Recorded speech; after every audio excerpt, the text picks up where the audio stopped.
Well, Plenty coming. apropos that we're going to talk about Yeah. while it's raining. Gonna get deluged. All right. We're going to go ahead and call the utility rate study workshop to order. We're going to start with a moment of silent reflection for our first responders and members of the armed forces, which will be followed by the invocation by Commissioner Lohr and the Pledge of Allegiance by the county administrator. If everybody please stand.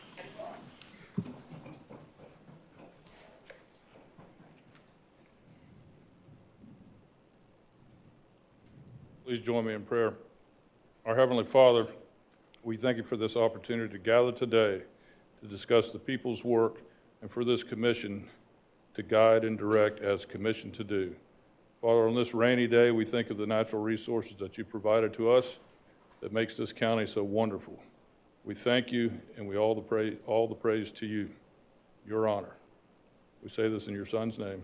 Amen. Please join me in facing the flag.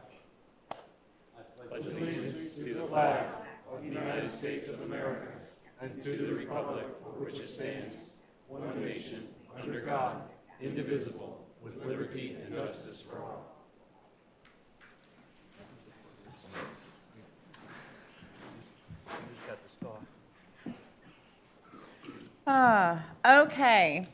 Welcome. Welcome, Sean. I know this is, you're gonna take it away.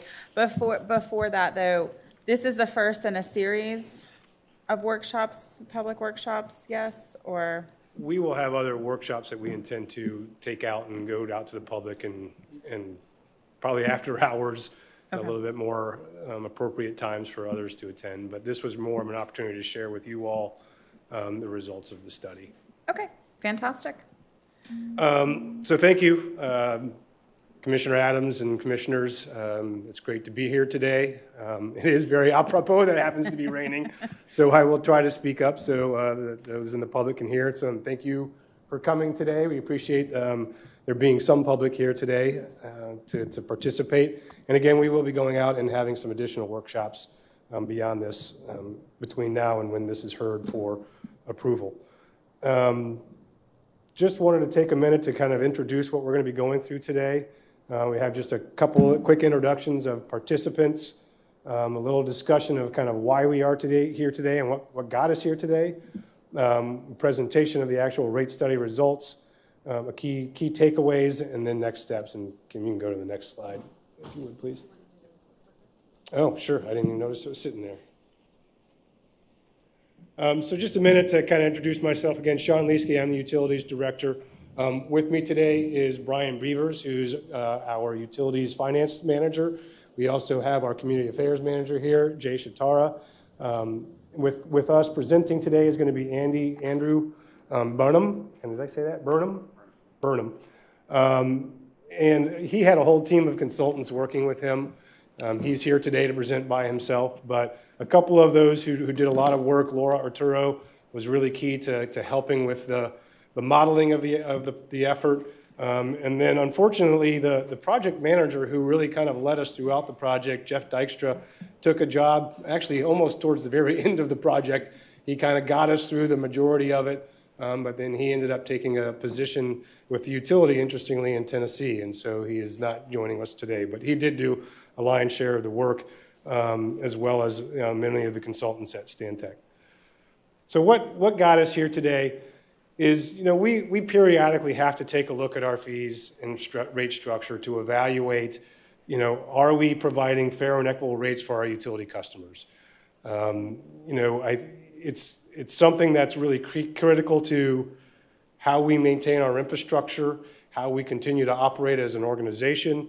We'll get into this a little bit later, but we operate as an enterprise organization, so we do not have funding from the general fund or from taxes. We are strictly funded through our utilities rates and fees, so it's important for us to take a look at those rates and fees and make sure they are able to sustain us and keep us operating at the level we need to be operating at, as well as help us to fund capital projects and maintenance of our system. Again, that kind of assures, that revenue sufficiency to maintain an operational reliability. It also looks into kind of future growth and the demands on that growth. And again, that kind of gets into capital projects and expanding the system. and what those demand projections look like. Just to kind of lay the groundwork a little bit, the last rate study that we had done, an impact fee study, was done in September of 2018. Now, interestingly, at the time, the commission did adopt some of the recommendations from that report. However, they did not fully implement that report. And so, working with the previous finance manager before Brian had started, Cindy Correnti, we were looking at this going, we really need to reevaluate our fees again. Looking at kind of where things were heading, even prior to that, we were seeing kind of a trend where our fees were not covering our operational expenses, and so we needed to really take a hard look at our rates and fees. So to kind of lead into that, what we did, kind of recognizing that we needed to really take a look at that, we put a request into the budget for our 23-24 budget, which we are currently in, or actually 24-25 budget, and looked at, I'm sorry, it is 23-24, looked at putting that into our budget to look at our rates and our fees. And so pretty soon after the initial start of the fiscal year, our fiscal year is October, as you all know, is October through September, we started looking and we put out an RFP for proposals on a rate study. We got 3 proposals back. Myself, Brian, and our capital projects manager, Howard Richards, reviewed those proposals. And the selected consultant was Stantec that came out of that effort. So then we started working with them to negotiate the contract, and we brought before the board in November of 2023 the award of bid to Stantec to conduct the rate study. The rate study was kicked off, so we had our first kickoff meeting with them on November 15th, and then we received our initial first draft of the results of that on April 16th. We then engaged, I think we actually met with all of you individually to kind of present some of the initial findings of that. We engaged Stantec then following some of those meetings to do some additional work with us associated with community outreach and engagement. On July 2nd, we scheduled this workshop as well as requested the hearing date for that, which is going to be in September. So September 24th will be the hearing to actually approve the rates. And then here we are today, August 22nd, to present to you uniformly the results of the study. And with that, I'm happy to introduce again Andy Burnham to give you all the results of the study. And then I will kind of give a conclusion after he goes through that. Perfect. Thanks, Sean. And just one maybe kind of point of clarification. Do you guys want to keep this kind of more open and ask questions as we go? Or would you like us to kind of get through the presentation and ask questions at the end? I prefer to ask as we go, otherwise we'll forget by the end. Okay, great. It's a lengthy. Yeah, so please, as Andy's presenting, or if you have any questions for me at the end, certainly feel free to jump in and ask questions. Thank you. Absolutely. Thank you, Sean. Good afternoon, commissioners. What I'd like to do now is really start stepping through the analysis. And I know, as Sean indicated, we've had some conversations about this back in April, but we wanted to have a bit more elaborate conversation in this forum and allow you again to ask questions along the way and to go into some of the details. So as Sean mentioned, the way that your Department of Utility Services is structured, it's an enterprise fund, which means you cover all the operating expenses and capital costs of providing the water as well as wastewater services through rates, fees, and charges. And it's all self-contained within that enterprise fund. So it's handled very much like a business where the rates and fees and charges have to support those expenses. No more, no less. That's really what the intent of an enterprise fund is. And so as you go through the operations of utility systems, one of the things that I think is really important to note is that for water and sewer in particular, they're very infrastructure intensive. And from the public's perspective, a lot of that infrastructure is underneath your feet. You can't see it. It's networks of miles of pipe underground for both water and wastewater, as well as lift stations, and then ultimately, the treatment assets. And these are hundreds of millions of dollars of assets, of infrastructure that we have to invest in and also to maintain.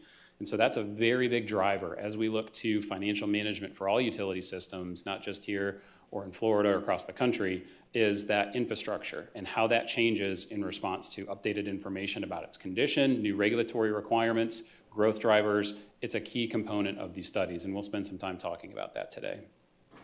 But one of the things that I think is important is proactive financial management, and Sean alluded to that as well, to make sure that you're staying on top of things, monitoring the adequacy of the revenue from your rates, fees, and charges to cover those costs, both operating and capital, and make sure that you've got your risk factored in, your future plans analyzed, look at funding sources, and have good policies for how you want to pay for your expenses.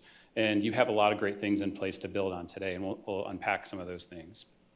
But fundamentally, as we work through this process today, we're really trying to answer three basically interconnected questions.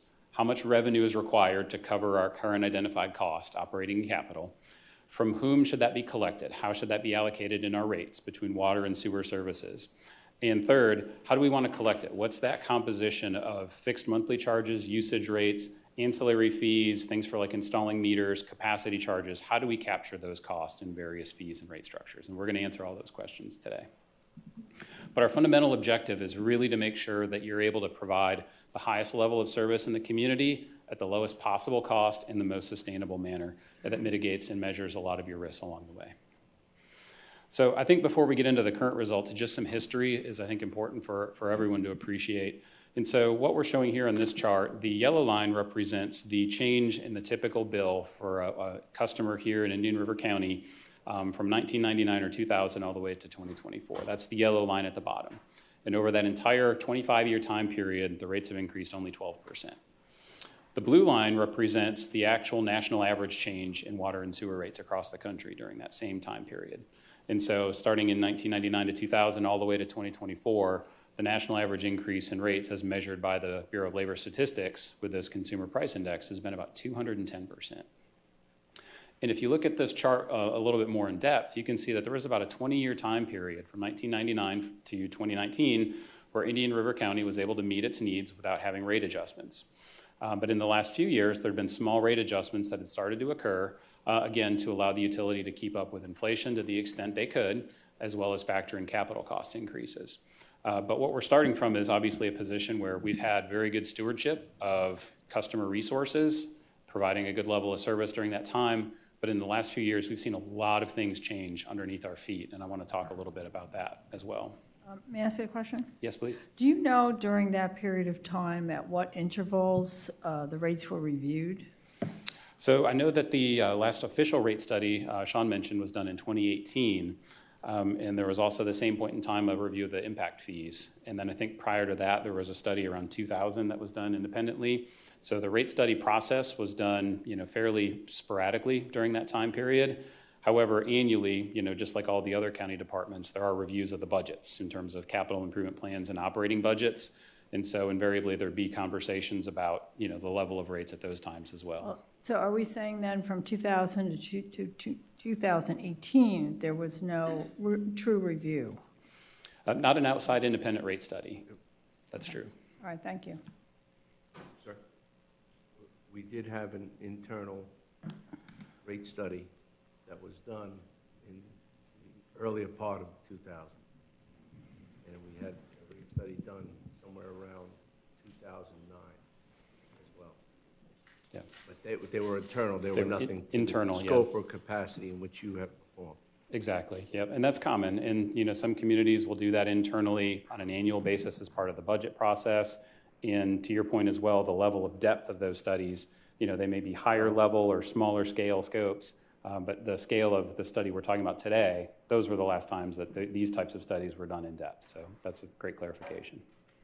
I have one other question. So did this problem happen overnight, so to speak? I mean, within the last year or two, or is this something that's been building over time? I think it's actually, for many communities, it's consistent with what we're seeing. What we're seeing here is consistent with those communities, is that things really changed underneath our feet as a result of the pandemic in terms of cost of construction and cost of key operations and maintenance components. For instance, here, just from 2020 to 2023, we saw our chemicals and electricity expenses increase 43% during that time period. We've seen the cost of capital projects, not just for your system, but others, more than double during that time period. So it's really been very acute since COVID and the pandemic in terms of a lot of the supply chain issues, then labor shortages, compounding on material cost increases. So we've seen a lot of pressure build up in the last couple of years as opposed to during this entire time period. Thank you. So this chart, I'll be happy to come back to, and there'll be points I think we'll touch on along the conversation that'll build from these questions as well about some of the context and why we're here and some of the things that we're seeing that build on these questions. But one of the other things is that we like to do is not just look nationally to give some context, but just kind of locally. And so we do some just rate comparisons where we take the typical bill for your community at 4,000 gallons for a residential household. That's a typical usage here. And say if we were to take that service and calculate a bill in all these other communities based on their rates, what would the bill be? So we can compare what is our typical bill against those of other communities. And so for water and sewer service, you can see here on this chart a list of many communities in the area, their combined bill for water and sewer service. And the range for other agencies goes from about $68 all the way up to about $115 in Barefoot Bay. Where we sit today, actually, is our bill is $50.67. So we have one of the lowest combined water and sewer bills in the region. And just, I did mention this before, but we work with over about 125, 130 communities in Florida. And this is a very, very favorable bill comparison. So for 4,000 gallons, we typically see the cost be much higher than $50. But so again, we're starting from a point of comparison locally where we have some of the lowest utility rates in the area. So one of the things that we look at first when we start the evaluation of the rate study is that first question: how much revenue is required to cover our needs? And so we go through a process of understanding operating expenses, historical spending, trends on those expenses, current budgets, as well as forecast spending assumptions against those budgets and apply inflation. And as I mentioned, we saw some notable increases in chemicals and electricity during the last 4-year period. They went up 43% on actual dollar terms. And so we've not necessarily assumed that level of inflation going forward. I think we're all starting to see and hear some news presses that there's some relief on inflation. So we've taken it down to more historical levels. We're not assuming same rates of inflation that what we've seen in the last 3 years as part of our forecast period. But what we are seeing, though, is that these prices are staying. We're not seeing reductions back to historical levels for chemical costs or electricities. We're just seeing a slower rate of increase at this point than what we saw over the past 4 years. But what we ultimately do is looking at those expenses, we have line item specific factors based upon that analysis. And the composite result is about a 4% year-over-year increase in operating expenses because of those inflationary drivers across our category of line items. The other important part that we've included in the analysis are capital improvements. So over that 4 or 5 year time period from 24 to 25, we've got about $150 million of capital spending in the forecast. So it's about $25 million a year when you break that down. And as we did this forecast, we're really focused on the near term, but we take our models and we actually extend them out over a 10-year time period so that we can try to factor in some bigger long-term expenditure requirements and have an understanding of their impact today, even though we may not necessarily factor them into our rates today. And so we did start to identify and look at scenarios of potential capacity expansions to serve growth in terms of additional treatment capacity for both the water system as well as the wastewater system. And we modeled those out starting in 2032 as part of our modeling. And you'll see that in the forecast that I'll show you here in a moment. And one of the other important parts is just making sure from a financial sustainability standpoint that we keep good levels of reserves on hand to account for contingencies, natural disasters, rate stabilization, unplanned emergencies, to maybe provide advanced funding in advance of grant reimbursements for capital projects. So the rating agencies, as well as industry associations like the American Water Works Association, provide guidance on reserve levels for utility systems. So we factored in 9 months, which is consistent with your policies that you have in place today. We've just elevated that slightly based on that industry guidance. But one of the key points as well is not just making sure we have adequate reserves, but how do we pay for capital improvements going forward? And so we don't have any outstanding debt for the utility as we sit here today. And so what we wanted to do is make sure for renewal and replacement type capital, recurring annual capital needs, that we're not putting that on the credit card, that we're paying for that with annual cash resources on the system and preserving the use and issuance of debt for large capacity expansions in the future that may serve multiple generations of ratepayers. So again, we've tried to be very principled in terms of setting this up to be sustainable going forward so that you can cover what needs to be covered for your existing system and thoughtfully expand the system, and have those costs be spread over the future ratepayers as appropriate. So in terms of the analysis itself, when we start these analyses, we like to do a diagnostic view to say if we just took your current rates and the revenues that they provide today how will that perform in meeting these current costs that we have, both operating expenses as well as capital? And so we play that forward. We make assumptions for growth, both on revenues for the system as we expand it and new customers come in, but then also for inflation on the expense side. And so what this chart shows you is that the bar on the left-hand side shows our operating cash flow. That's basically our revenues from the enterprise fund less our operating expenses. And so it shows our net cash flow in 2024 is about $5 to $6 million, but then in 25 it goes down to about 1 million, and then it actually turns negative in 2026. And such by 2029, it's about $2 to $3 million negative on a cash flow basis. And then we put next to it, what do we need each year to cash fund those renewal and replacement pieces of our capital improvement program?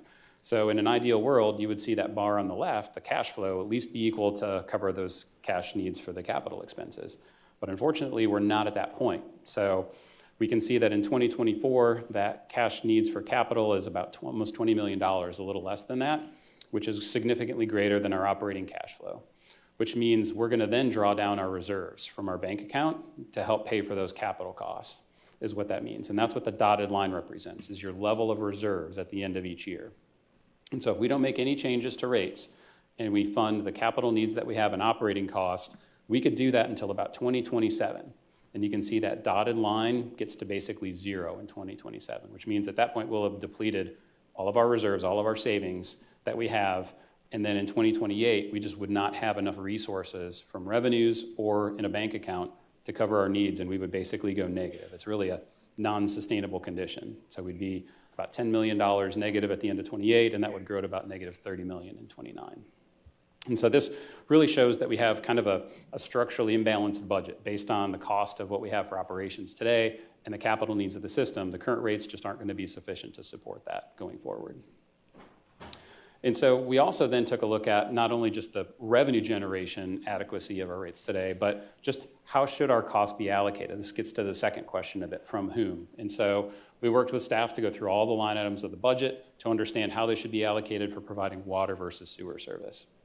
And through that process, we did identify that there's a little bit of a gap where the water revenues are a bit higher than the cost of service, and the sewer revenues are actually a little bit lower than the cost of service.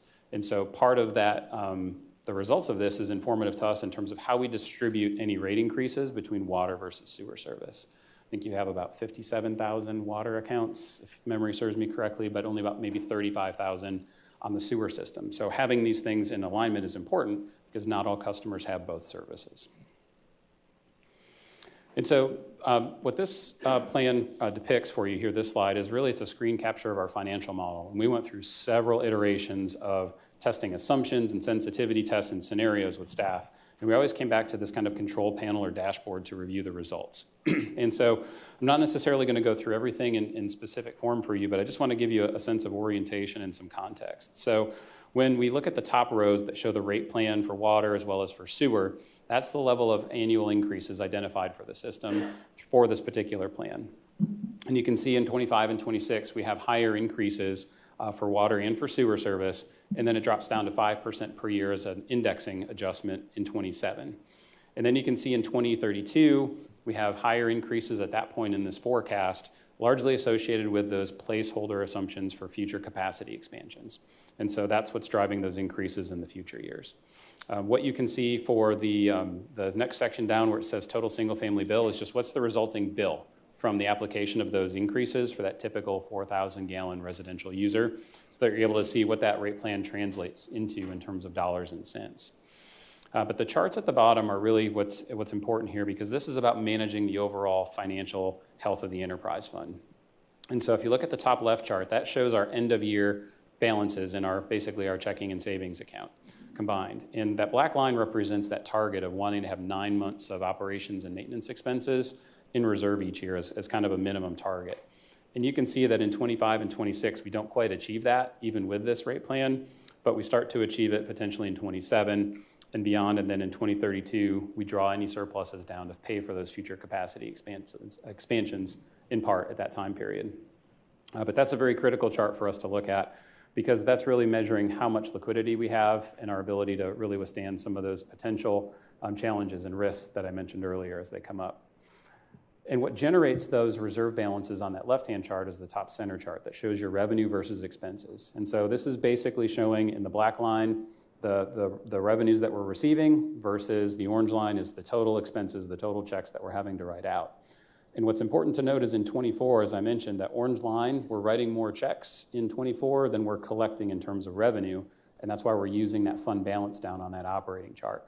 And you can only do that for a certain period of time because those reserves are non-recurring resources. So once you use your savings account down, it's gone. That's not there the next year. And so that's why when we developed this plan, we looked at a way as much as we could to try to spread out and levelize those increases without taking our checking account too low, so to speak. But we have to get to a point where our revenues and expenses are matching to be sustainable going forward. And so we tried to do that as best we could in the context of the plan. The capital spending that you see is really the bottom row of this chart that shows the total capital by year on the left, how it's paid for in the bottom center chart, the CIP funding chart, and then the bottom right shows borrowing. And as I mentioned, we're really not showing any borrowing for our baseline capital improvement program, and we're really preserving that potential borrowing for potential future plan expansions that may be needed in the future, as they're anticipated to be rather significant expenses that will last, for a long period of time that would be very suitable for debt financing. And so kind of summarizing this up, where we stand right now, that was a 10-year forecast that we were looking at. But really the approach that we're recommending you take now is a 2-year plan of rate increases only. So the customer bill impacts for those, as I mentioned, it would be for a typical user, a little less than $10 on that bill for the first year, and then about $7, a little over that for the second year. And the reason being is that there is going to be a master plan conducted that will help further identify the capital needs, thinking about, for instance, those future expansions. It'll help tell us when those future expansions will likely be necessary and give us some better estimates of cost for those, as well as updated information about our existing system and where we may need to prioritize investments over the next couple of years. So as opposed to adopting anything beyond that 2-year plan now, we think it'd be prudent to wait, get the master plan findings, and then incorporate those for future adjustments beyond the next 2 years.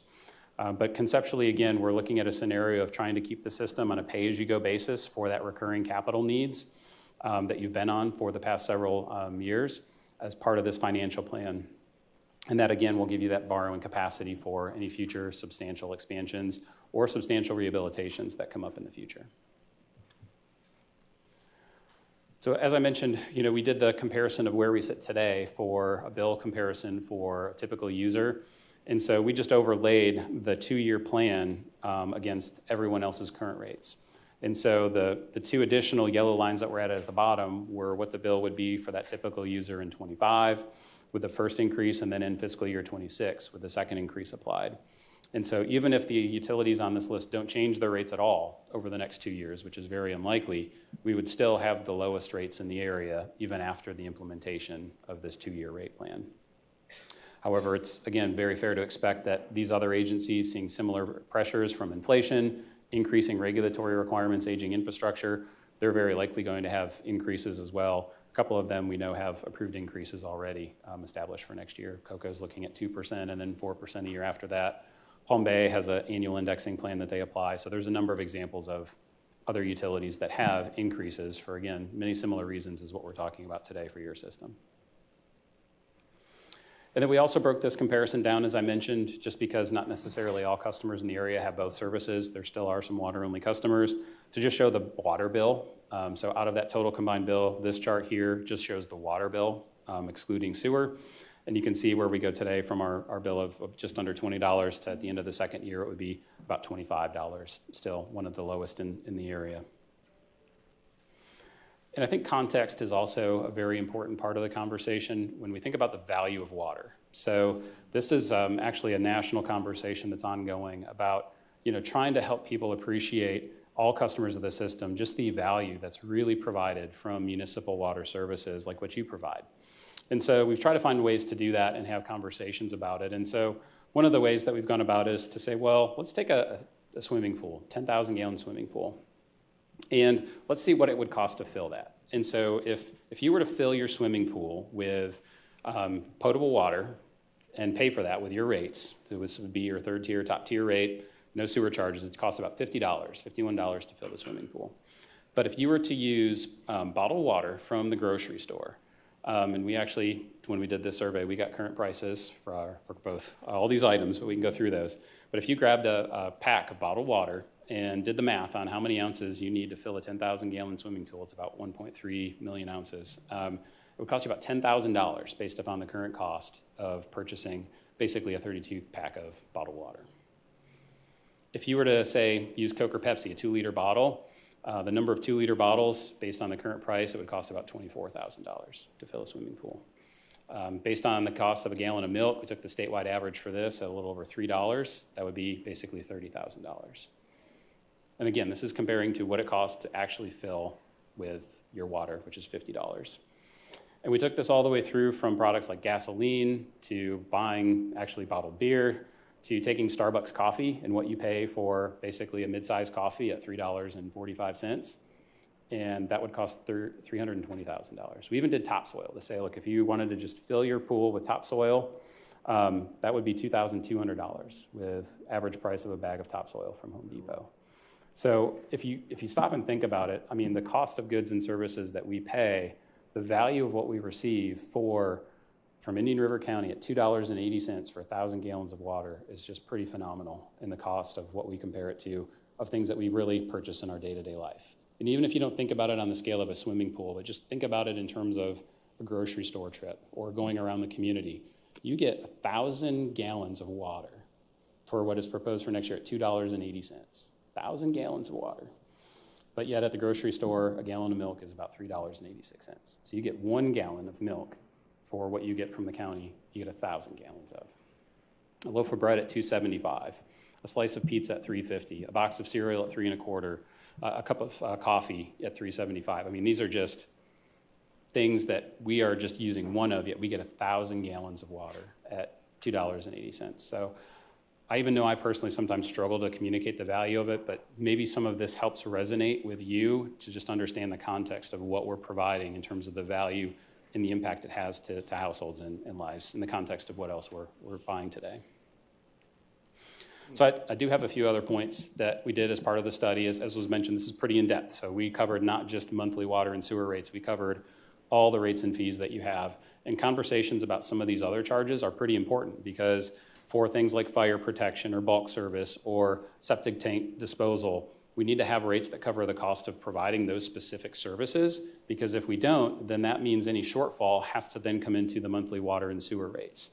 And so we've updated all of these fees, even done benchmarking on some of them as well to make sure that your updated costs are consistent with what we see throughout the state. So for fire protection, there's not too many of those customers that have these dedicated lines for fire protection, but we've updated those fees based upon industry accepted practices and your current cost to make sure that, again, we're charging a fair amount for the cost of providing that standby service for fire protection. We've updated your bulk service rates for sewer as well as for reclaimed water and established a bulk rate for water in the event that that's needed going forward. And then we've also updated, as I mentioned, the septic tank and sludge disposal rate. That is a very highly concentrated volume of wastewater that we're receiving that is expensive to treat. And so we've updated the cost based upon your current cost of treatment and facilities needed to perform that service. We've also looked at other things like deposits and just looked at the actual time period that you would go between issuing a bill, notifying a customer, and then potentially shutting them off in terms of what's that exposure of revenue that you have to really inform setting these deposits based on your current rates. So your current deposits today for a water and sewer connection would be $100. Based upon your updated rates, it'd be $125. So a small change on deposits.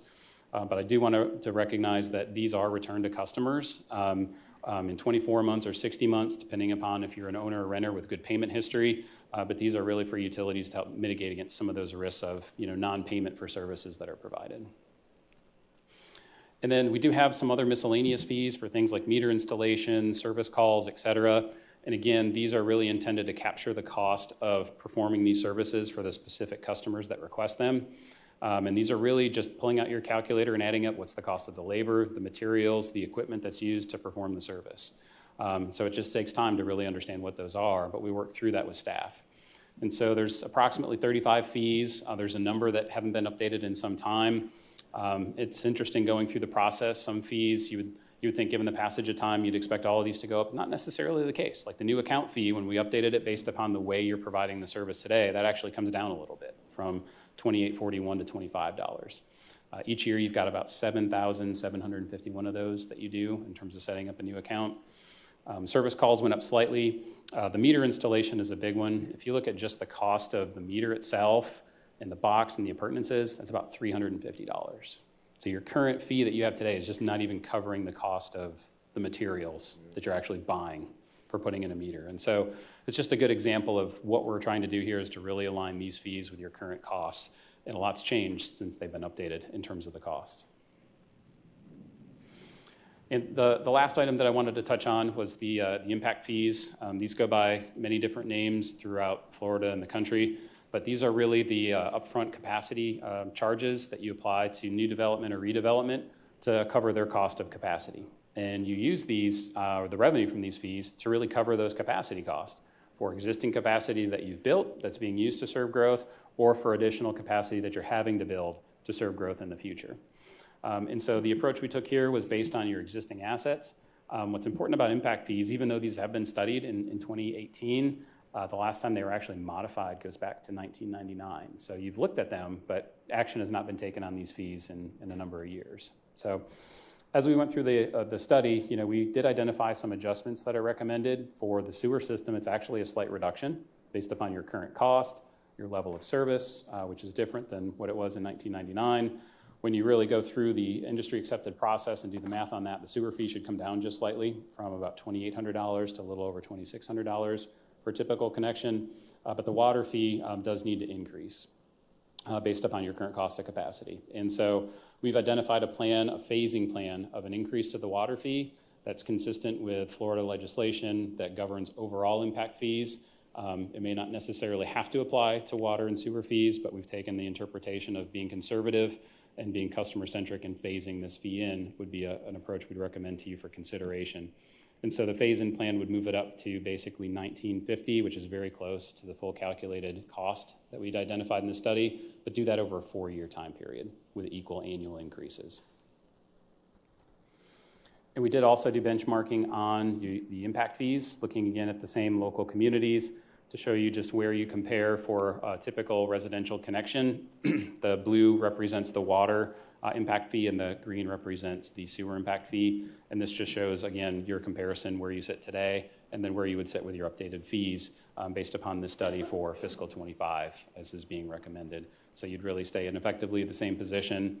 Again, not necessarily sure about what others may be doing with their capacity fees going forward. So this is, again, a snapshot of where we sit today. So I know there was a lot in there, and I'll be happy to go back to anything that you have specific questions on, but I think that's the intent of the study, is to be comprehensive, to really dive into all these details to make sure that we have a solid understanding and foundation for setting a sustainable course going forward. So we do have conclusions that are unfortunately that your rates are just not going to be sufficient to meet your current identified operating cost and your planned capital needs going forward. And based on that, we are recommending a 2-year plan of adjustments in 25 and 26 only. But that notwithstanding, your bills still are expected to be the lowest in the region, even after those adjustments. We would recommend you update a lot of the miscellaneous fees that I mentioned, the deposits, as well as the capacity fees, and phase in the water increase, but you could do the decrease on sewer immediately, just to right-size all of those fees with your current costs.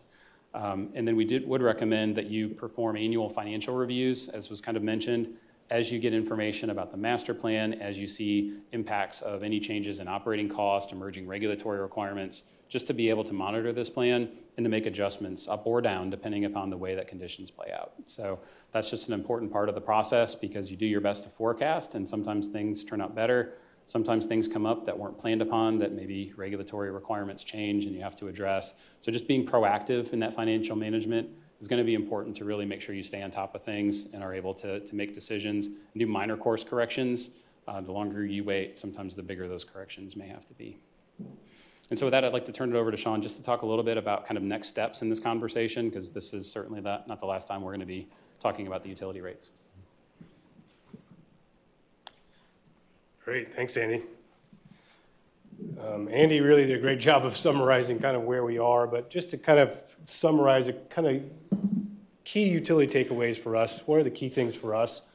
Andy really did a good job of mentioning this too, is really reversing the trend of utility reserves, of that declining utility reserves, right? We continue to dip into our cash reserves. And that's not a sustainable approach to balancing our budget. So we really need to reverse that. And that's probably one of the key takeaways from all this. He mentioned this as well, address that long-term impact of inflation. You know, he mentioned the continued increase that we see of chemical costs, of construction costs alone. We keep seeing construction costs go up and up. And even though he did mention it's kind of maybe not continued on the trajectory it was headed, it's kind of leveled off a little bit, it still is going up. And so we have to be able to address that as we look to capital needs in the future. Really providing, you know, what they did is provide that comprehensive rate evaluation and update.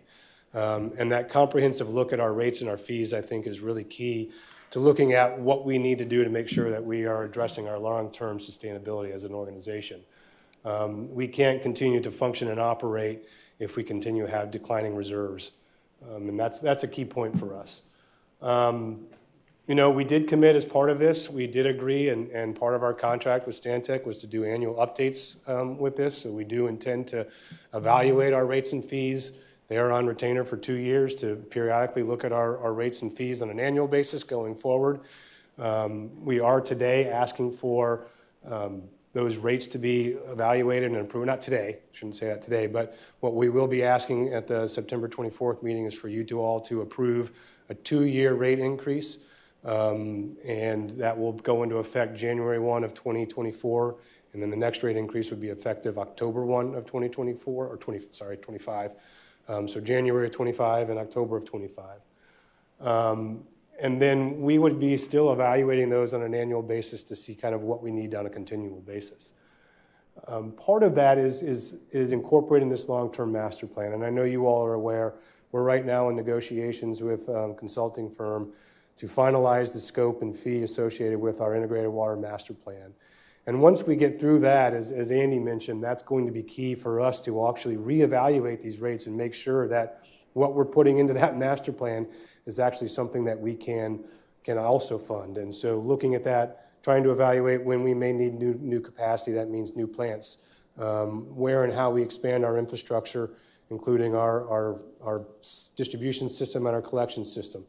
A lot of that is expanded by development, but we may need other areas where we have to expand and replace. So we know we have asset management needs, we have replacement needs within the system. And so looking at all that, you know, we have septic to sewer as well. So looking at all those efforts and all those projects and figuring out how we build rates and fees to help us sustain and continue to manage the system like we should. So those are the real key takeaways for us. The next steps, as I mentioned, the September 24th meeting will be where we hear this at a public hearing and hopefully adopt. We will be asking for those fees and rates to be adopted. At September 10th, we will be actually not necessarily requesting, but announcing the public hearing for September 24th. In the meantime, I did mention that we will be having a series of work groups or workshops out to the public. We do fully intend to have at least a couple, if not more.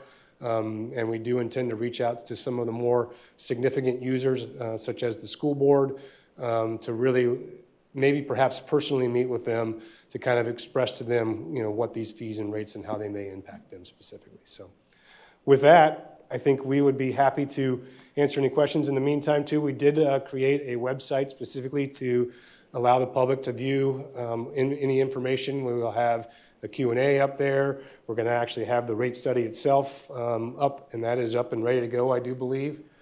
So it is up today. If anybody wants to go check out the results of the rate study, I think we did have some corrections today, so we did provide you all an updated copy of that. But that is up on the website and is ready to go for viewing by the public and anybody who wishes to take a deep dive into the document and look at what Stantec put together. It's up on the website. As we embark on those workshops, that information will be up, and the times and dates and locations of those will be available on that website. And again, that's ircutilityrates.com. With that, we'd be happy to answer any questions.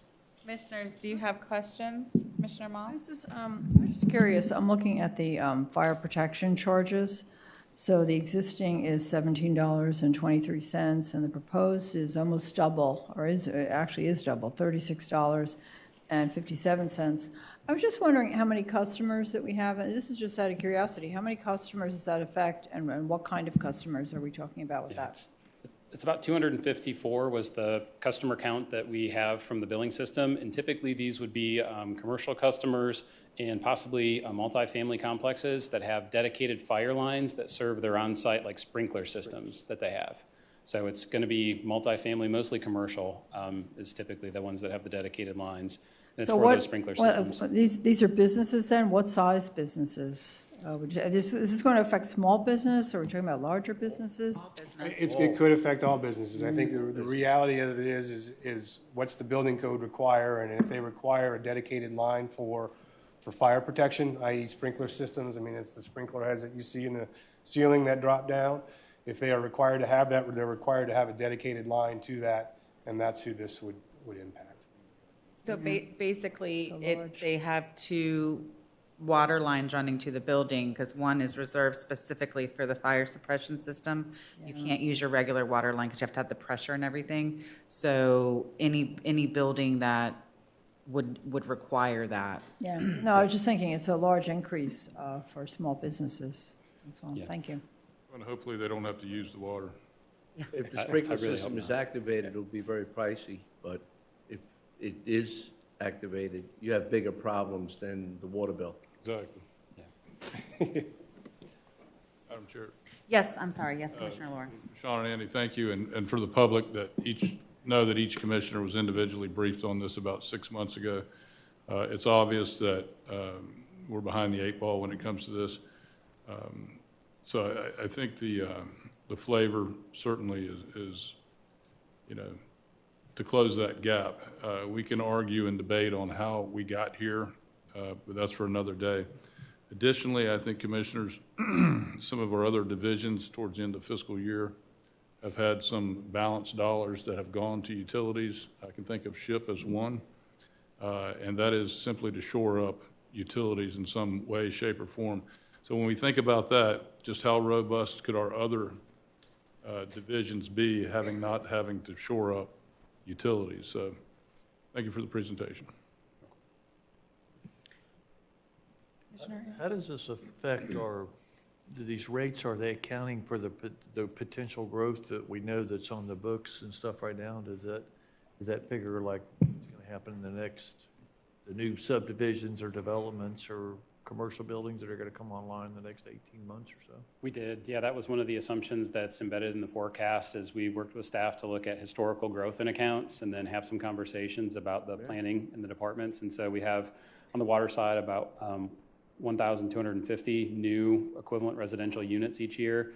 And then on the sewer side, it's actually 1,350, assuming that we continue to pick up a few more septic to sewer over time. But it's about a little over 2% growth rate on sewer and almost a 2% growth rate on water is factored in. So that's kind of organically generating more revenue for us as part of this forecast, and it has been factored in.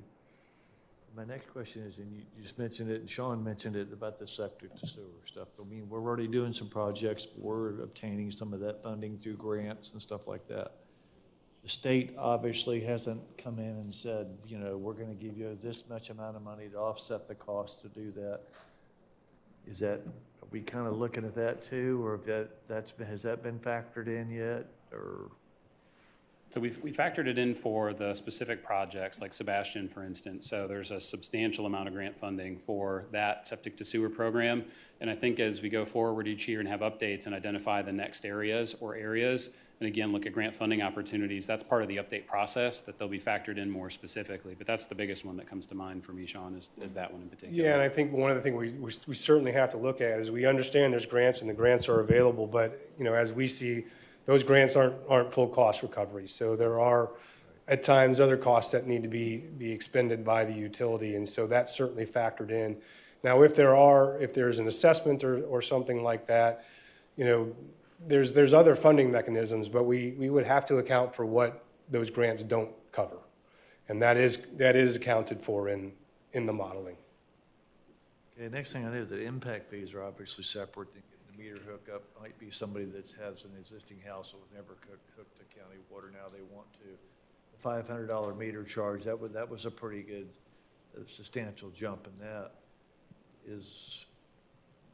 Justify that to me. Yeah, the big part on the meter installation is really the cost of materials. So we've seen the cost of meters, what used to be maybe $100 and $150 for a meter, it's now $300 to $400 for a meter in assembly. It's just the cost of materials has changed substantially. And this goes back to one of the prior conversations about just when have some of these changes happened pretty recently. The meter costs have been really over the last few years, kind of along the lines of the pandemic conversation. So that's a real big driver. The labor costs have, are what they are, and they're pretty modest. They're a small portion of it. The bigger part is just the material cost and then the overhead on that, the procurement, the purchasing, the warehousing. It's the materials are the big driver on those meter installation fees. I'm sure they do, but in a way, that almost sounds like they're charging me for use of the cash register when I check out of the grocery store, because the meter is what makes my bill every month. That's how it's adopted and counted for.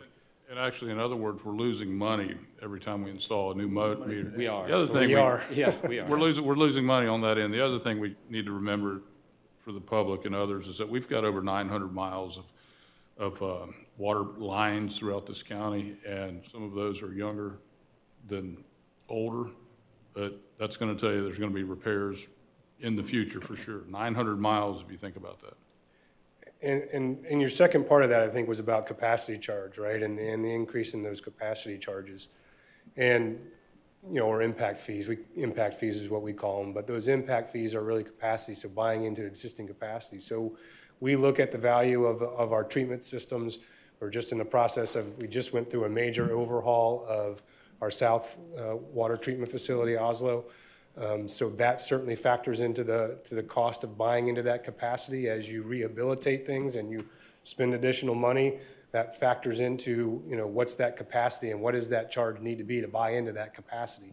And so that's all the factors that they put in to evaluate what's that number need to be. And so as people buy into the system, they're buying into that capacity, existing capacity. Right, and I get it, and I just wanted to hear, for the public used to hear, that the cost of a meter is not cheap anymore. Yeah. And they can, the ability to do it, like Mr. Moore said, we're probably losing money at the first initial hookup on that.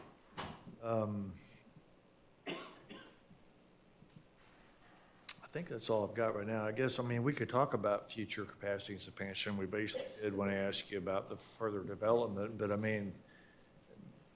no telling where we're gonna be in 2030, 2032 with where we're gonna be if Fellsmere does what they wanna do, some of these other developments that are on board to come online. Eventually, that we've been talked to, that all came into play in this, right? That all came. It was certainly an estimate. When you look out to 2030, 2032, that's a long-range plan. And we certainly expect and anticipate that as growth continues to occur within the county, we're going to need additional capacity, whether it's on the wastewater or water side, or perhaps both. So we're looking at, and we kind of built that into the model, but that's built into the model in the years 2030, 2032. As we embark in this master planning effort too, that's going to be part of also what we're looking at is, where do we reach that break point? Where within, if we're continuing to grow at a certain level within the county, where do we reach a break point where we really have to start looking at that? And is that an accurate number, or is it pushed out further? Or, do things change? So in the next 2 years, do things slow down and we level off? Or do things speed up and growth continues to, get even more? I don't know the answer to that. And so a lot of that modeling is based off of these assumptions that we put into it. And so we put in some assumptions based off of current thought process. But as we get into that master planning effort, we're going to dive deeper into that. We're going to look deeper into that, try to do a better job of trying to assume when we're going to need those major infrastructure changes. And then we would eventually build that into the model. And again, both of these things need to be kind of flexible and adjustable based off of current trends. Trends change. We all know that, right? We saw things after the pandemic where, people were moving to Florida like, it was like everybody wanted to move here. And then things have slowed down a little bit. And so you've seen a trend where that trend has kind of dipped a little bit. But who's to say whether or not that doesn't, ramp back up in 2 to 3 years again? So we have to be able to be flexible and adjustable in all of that, depending upon those assumptions that we make within the modeling. I still like the fact that we're still competitive in prices with pretty much everybody in the area, or even in the state of Florida, from what I picked up. So that's a plus. You know, you could argue, well, why didn't we raise our rates years ago, gradually, more often? But that's here and there now. We're at a point in time where we're at now. And the fact that we're still competitive, even with these rate increases, is very important. Sure, some things went up, like the meter and the fire protection, a few others, maybe a little more. But overall, the fact that that we're an enterprise fund, it's run like a business, it's run like a corporation, you make your money to cover your expenses, and not pass on the taxpayer too much, I think it's a plus. I think it was a good presentation. I think it was understandable to anybody who was in here, anybody that's watching, and so far, I like what I see. Thank you. Well, it has been said, in looking at the initial slide in comparison with rates, with even Barefoot Bay, we are the lowest. And that resistance to increase has caught up, And no matter what we do with the rates, we will not be able to cover the infrastructure embarkation that we'll have to do. So this is maintenance for the enterprise fund. We have to look at availability for use as well.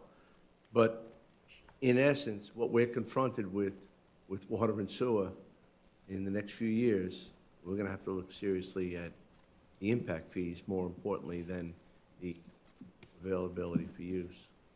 Yeah, I think that's well said. I think it's, right now we're trying to get caught up and have right sizing to cover those recurring needs.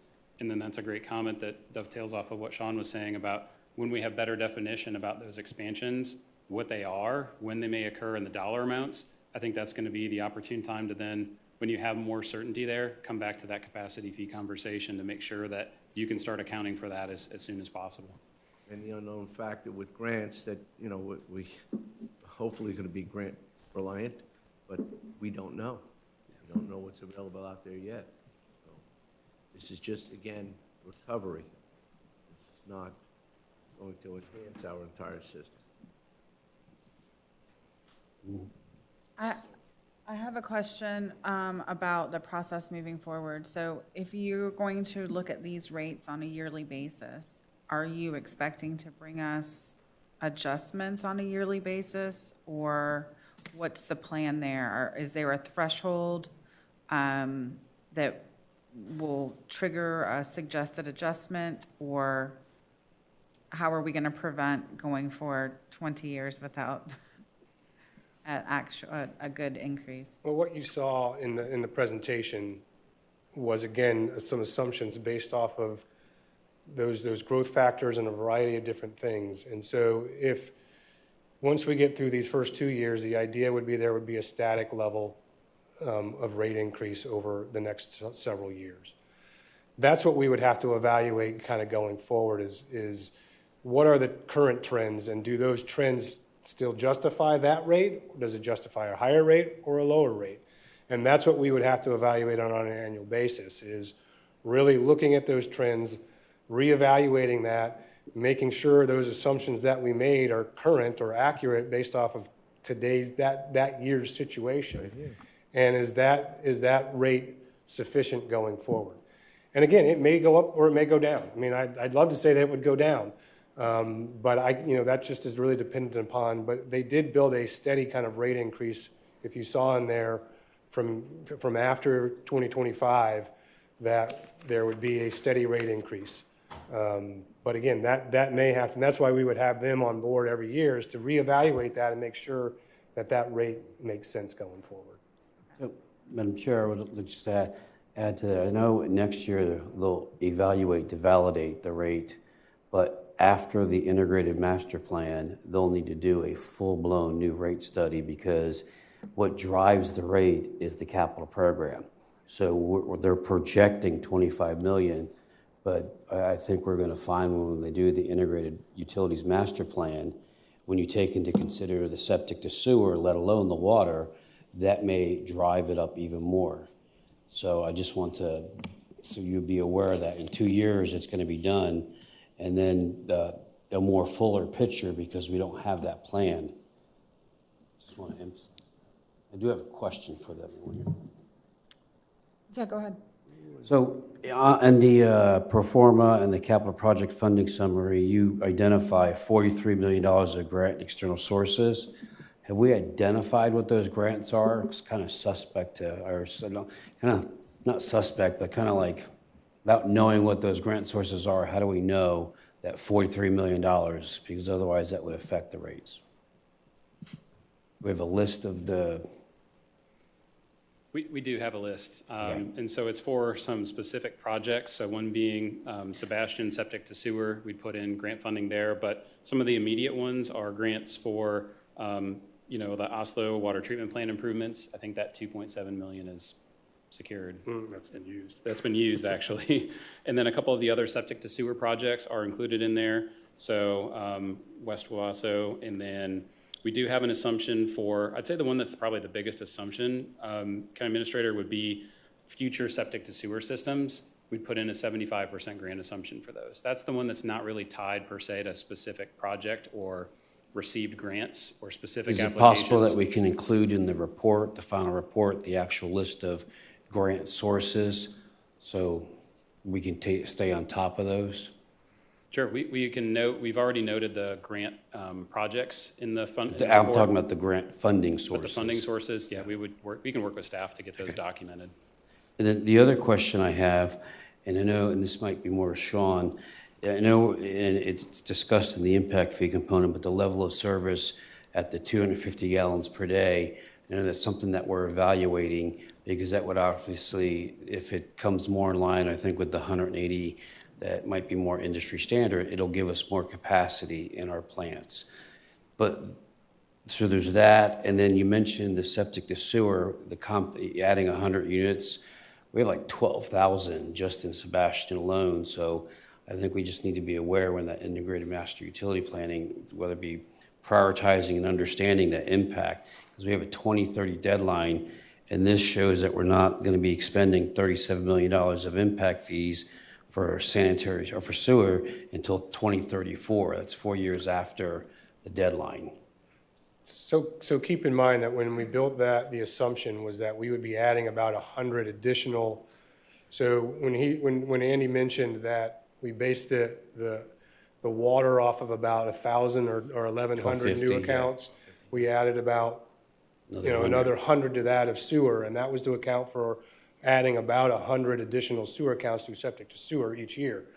I don't know that we could do more than that. I mean, we potentially could, but that was the assumption that we put in, that each year we would be adding, 100. So by 2030, theoretically, we would have at least 700 in. Now, that's an assumption. It might be higher than that, and it could be lower than that, just depending upon funding and funding availability. So, but that was the assumption. Again, that's one of those assumptions that we had to build in.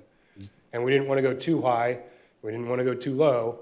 So we kind of came up with a number that we thought was somewhat realistic, based off of even current funding. I mean, we've just got funding for Orchid Island and Hobart, and combined those two systems are going to add about 110, 120 homes to the system. And that's going to probably take us 2 years to get through. So again, it's a rough number that we had to put in something to account for that.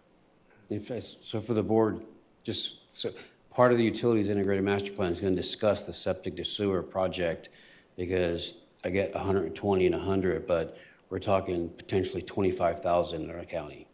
And I know I've Yeah, stated but- before, we're not going to be able to do all 25,000. Right. Even if we had the funding and the materials and the plans and could break ground tomorrow Yeah. and construct 24 hours a day until 2030, we would never get it all done.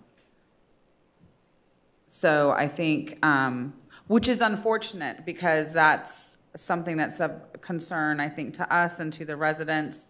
And, I would certainly hope the state would understand that the number and the time frame they gave is just, it's really not realistic.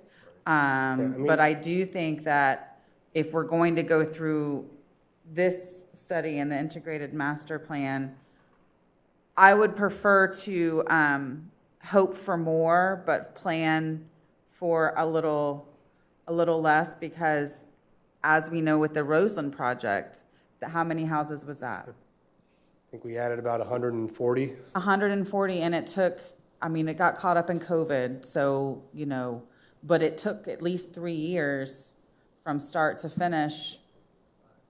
Yeah, 5 when you add in COVID, just to get, 2 of those years was for grant funding and state appropriations. So, and as more people are gonna be trying to take advantage of that, those dollars are gonna get smaller and more difficult to get. So for the impact fee portion of it, I would prefer to assume a little bit less, so if we get more, it's a bonus, but we're financially secure at kind of where we are. Can I add something? Even on the septic to sewer, Sharon was talking about the Roseland project. There were some additional costs that weren't budgeted in that initially. I mean, always, like, I know the one house we had, they rerouted around another house and doing some other things, which was additional cost. Is that correct? Yeah, we had additional costs than what were covered by the grants, and we had that, majority of that project funded through grants. But, you know, and Brian can speak to that perhaps a little better than I can, but, yeah, I mean, and some of that was funded through an assessment, and that assessment didn't cover the entire costs of so the water side of that was covered through a water assessment, and that wasn't covered 100%. So certainly there were some costs that we had to incur associated with that. You know, the part I struggle with septic to sewers is, while I would love to say that we could get it all done, even if we got all the money to do it, and we got grant funding to do it all, we don't have the resources in this county to probably get all that constructed within the time frame that has been allotted for that. I mean, there's not contractors even available. I mean, we probably wouldn't have the contractors out there to be able to complete all that effort. So, I mean, we have to kind of keep that in mind and I'm a firm believer, and I've told this to the board before, I'm a firm believer in septic to sewer and doing what we can, but I think we also have to be realistic in what we can accomplish. And I don't think the state was realistic. Same way as with the recycling mission, that 75% threshold, that had to disappear because it was an unattainable goal. They set the goalpost way beyond the field. That's the same thing with this as well. Even if we were to do septic to the new septic tanks, the eviscerators, there's not enough contractors To do it. in the county to be able to service all of that conversion. There's not enough contractors in the state to service all of our county customers. So if they have to do it on their dime, or we have to do it or supplement it, either way, both lenses in the sight glass are fractured. We just have to figure out which way we can get closest to the attainable goal. Nothing more than that. It just can't happen. And I just want to point out that to those in the audience and the public, that's not to say that we're not committed to doing what we Yes. need to and can do.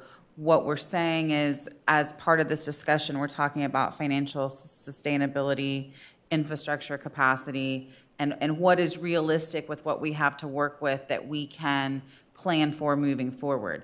Obviously, hoping that we can do as absolute most as we can, but also understanding that there are some impacts that may constrain that. And I do feel, you know, if we can demonstrate, just like with the recycling goal, if we can demonstrate that we're having the conversations and we're moving projects and programs forward, that's what has kind of brought this on in other areas of the state, is the lack of forward progress. And this conversation alone is huge forward progress. So I don't want everybody to get all upset and scared about it. We are working on it, but there's no real easy or quick solution to some of this. But I think getting the department and the utility on a financially even keel will give us the ability and the time to be more holistically addressing this issue from top to bottom. Because right now, we've just kind of been reactionary. We need to get out of a reactionary position and have a plan and then work the plan forward. All right. this is a public workshop, I suppose, so if there's people from the public that would like to comment, we are here for input, feedback, questions, comments, concerns, happy afternoons, whatever. Come on up to the podium and state your name and address for the record. Good to see you. Yes, ma'am. Okay, I'm Janet Perry, 7305 129th Street, Sebastian. And I have enjoyed listening to all this, and I would only have one comment on what was said here, that those of us who've been here for 50 years, I live down on the Indian River Drive, and watched developments and changes, but when we see things that we question, like where the water line is in conjunction to the river and hurricanes and storm surge, and we ask for things to be secured for the integrity of that pipe running there, and we feel like we get ignored, that we don't get heard, nothing gets done, then the homeowner does it on that piece of property when it should be a county thing done, so it's done right. That's that comment on that one. My other comment is, I hang out with a lot of senior citizens at the coffee groups and the Sebastian Center and all that. And we have a question that we've came to notice, and I brought it up to you 2 years ago, Ms. Adams, at the Roseland meeting. Why is my Indian River County utilities bill going to Birmingham, Alabama? If we're supposed to be here supporting local people with my money that I have, then why am I not having my bill processed here in Indian River County, or at least in the state of Florida, not in another state somewhere? And the bunch of us would like to know why this is happening. Sure. Sean or Brian, would you like to address why the company that's processing the bills is not in the state of Florida? So I'm Brian Beavers, the finance manager for Indian River County Utilities. It's a great question. We work in a collection cycle every month where our customers, many send in a check. We also have electronic payment, many ways now to pay. And as there has been banking consolidation, banks have consolidated into regional areas where they do what they call a lockbox processing, which is taking in a check, a paper check, processing it. They have found synergies by having one large location. The bank that we have been using had a lockbox transaction processing center in Birmingham.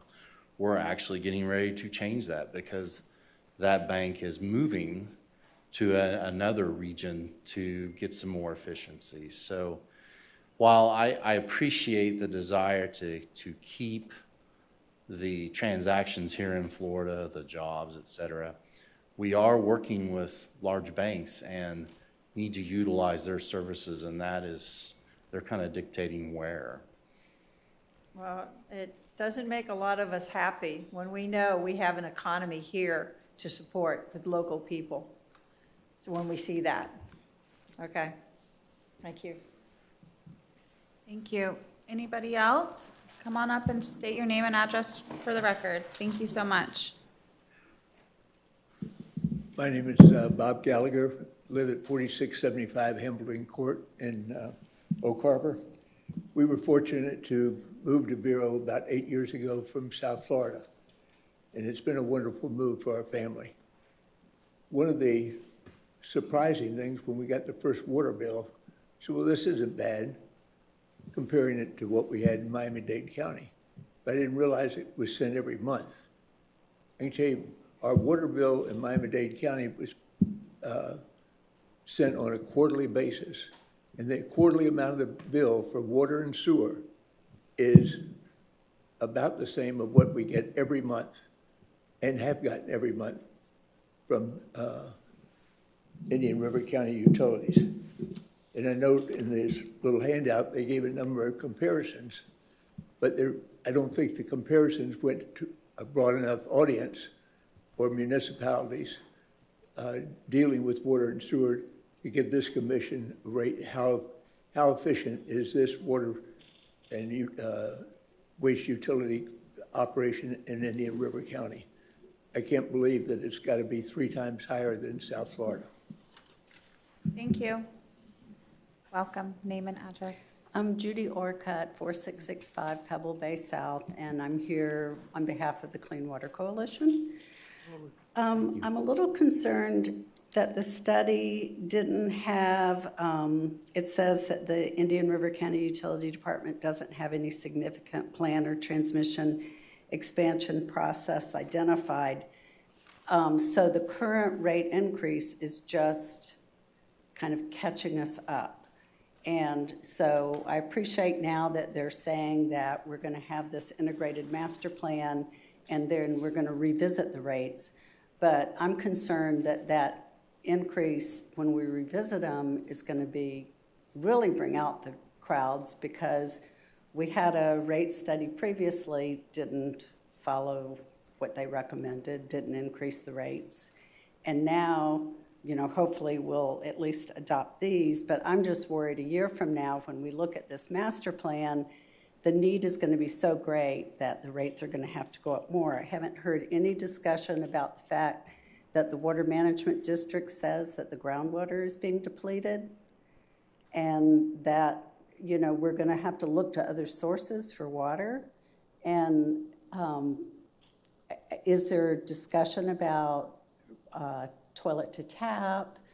Is there discussion about further implementing reuse water into the neighborhoods so people quit watering their yards with potable water when the potable water is going to be precious in the future? I'm sure some of you followed the Groveland project out in the western part of the county, actually in St. Lucie, you know, southern parts, where they're spending a lot of money, giving that money to the St. John's Water Management District to build a huge reservoir to move water from the South Florida Water Management District into the St. John's to provide potable water to developments farther to the north of us. So I just think the whole water issue, even not just septic to sewer, which is of course one of my big issues because of my emphasis on the lagoon, but I think potable water is also going to become quite the challenge. And I don't know if we're preparing for that. So I think that's pretty much my point. Thank you. Thank you. Come on down.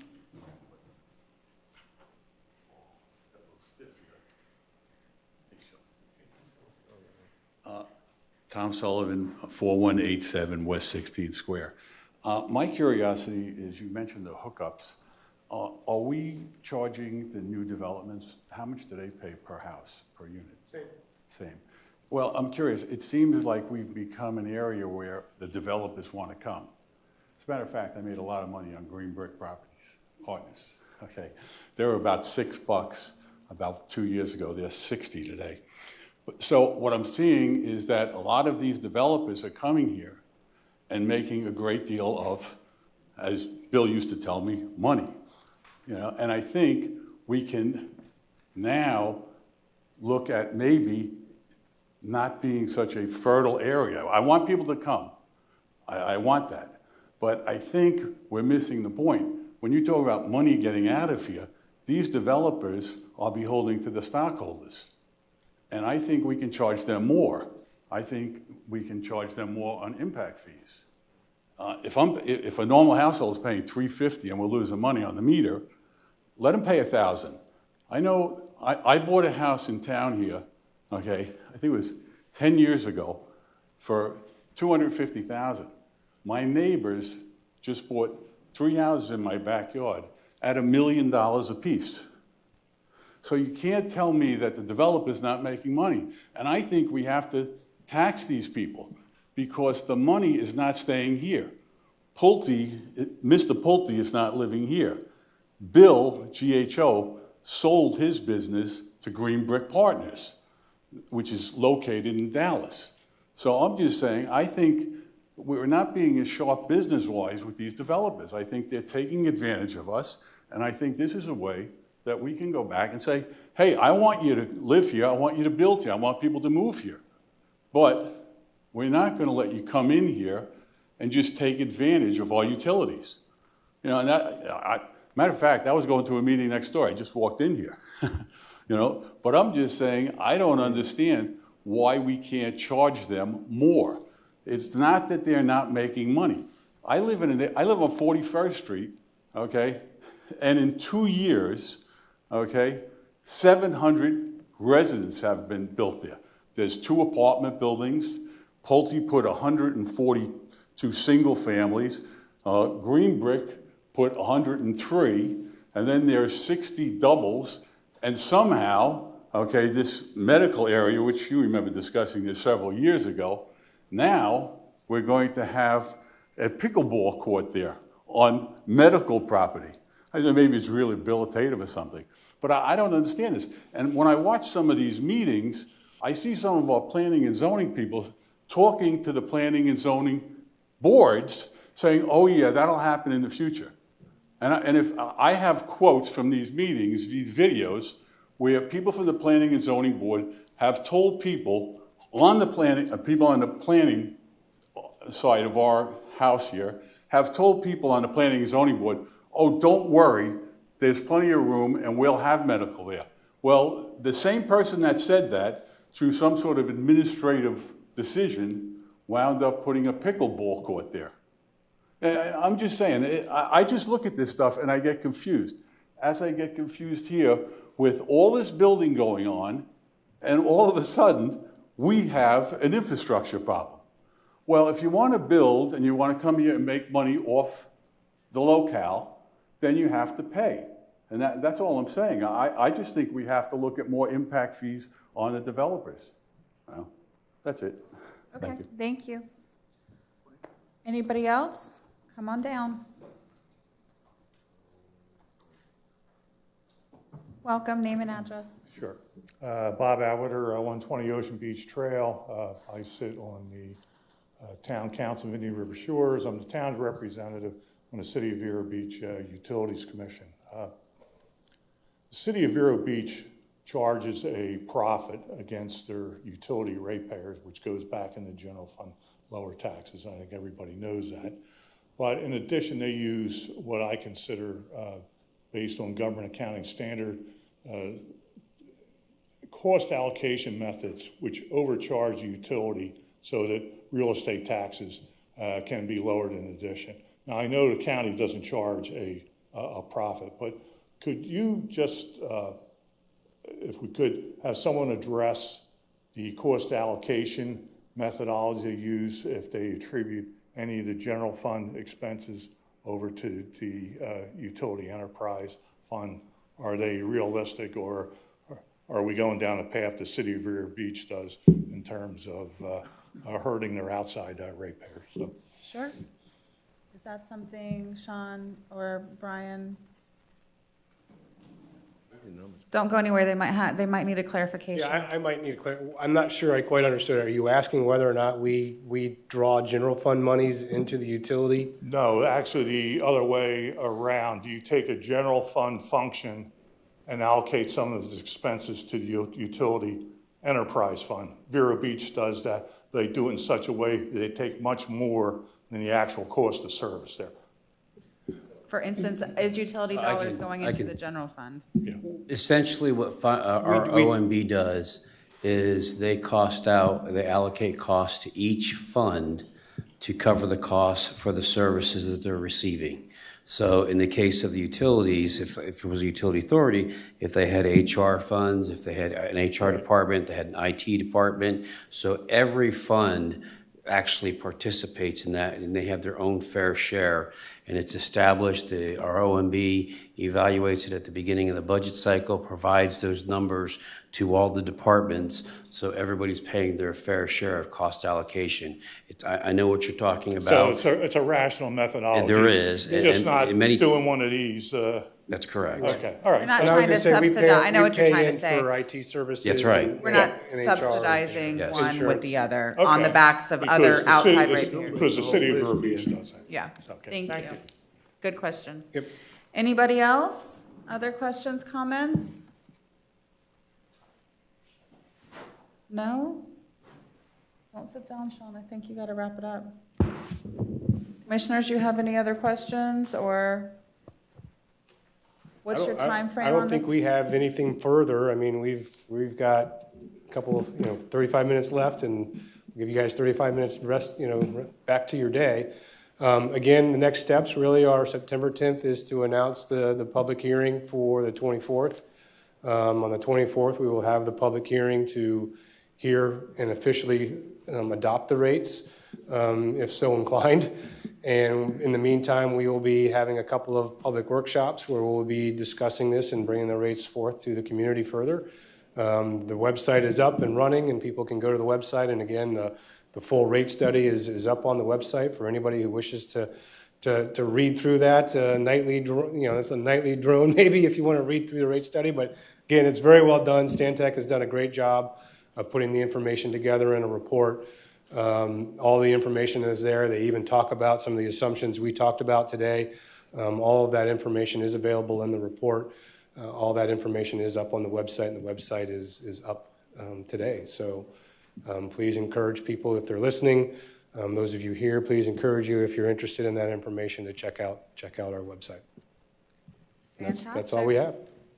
All right, commissioners, if there's nothing else, then we stand adjourned.